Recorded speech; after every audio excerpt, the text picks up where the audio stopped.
मेरी राय ये है कि जो माल बेटियों पे खर्च होता है ना, असल काम ही वो माल आता है। तो जो तू बेटी को देगा ना, बेटी को, और बेटी तो तेरे पुराने कपड़े भी संभाल के रखती है। बेटी तो तेरे पुराने, बेटी तो 2-2.5 साल की भी हो तो ननिहाल गई हो तो अब्बे का टूटा जूता भी उठा लाती है, कहती मेरे अब्बा जी का है। तो जो तेरी असल मुहाफिज है, जो तेरी असल निगरान है, जो तेरी असल ड्यूटी। मैंने कुछ दिन पहले एक बात पढ़ी थी और मैंने एक जगह बयान भी उसको किया।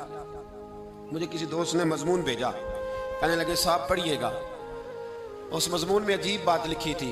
एक शख्स का इंतकाल हो गया तो वो एक शख्स का पार्टनर था, कारोबार करता था, बड़ी अच्छी उनकी दोस्ती थी, ताल्लुकात थे। लेकिन जब वो फौत हुआ, जनाजा हो गया, तो उसने अजीब बात कर दी।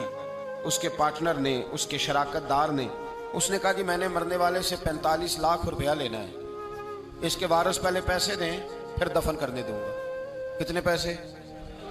45 लाख रुपया, पहले पैसे रखो फिर दफन करने दो। उसने बात कर दी, मसला बन गया।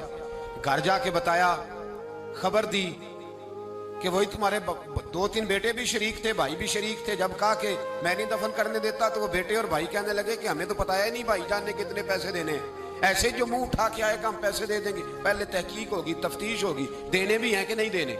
इतनी बड़ी रकम है। किसी ने घर जाके बता दिया, बेटी एक ही थी। उसको बताया तेरे अब्बे को दफन नहीं करने दे रहे, कहने पहले पैसे रख। तो बेटी अमीर बाप की थी तो जरा अमीर घर में ब्याही गई, उसने सारा ही जेवर उतार के दिया। कहने लगी ले जाओ, 10-15 लाख का होगा, मेरे चचा को कहना ये रख ले और मैं बाकी का भी जल्द इंतजाम कर दूंगी। मैं तहकीक नहीं करती कि अब्बा ने देने हैं कि नहीं, पर उसे कहो मेरे बाप की मैयत का तमाशा ना बनाए, उसे दफन करने दे, ये 10-15 लाख का जेवर रख ले, मैं बाकी भी जल्द इंतजाम कर दूंगी। बेटी ने जब वो भेजा ना 15 लाख का जेवर और उसके उस पार्टनर को दिया तो पकड़ के रोने लगा और हाथ बांध के कहने लगा सारे मुझे माफ कर दो, मेरी मजबूरी थी, मैंने ये कहानी बनाई है। कहा बात क्या थी? तो कहने लगा ये मरने वाला कह गया था मुझे मरते वक्त कि मेरे बड़े वारिस निकलेंगे।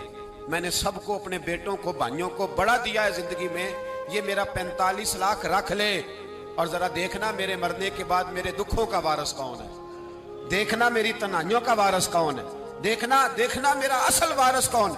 ये 45 लाख उसको देना। कहने लगा मैंने बड़ी तजावीज सोची थी, ये तजवीज मुझे पसंद आई।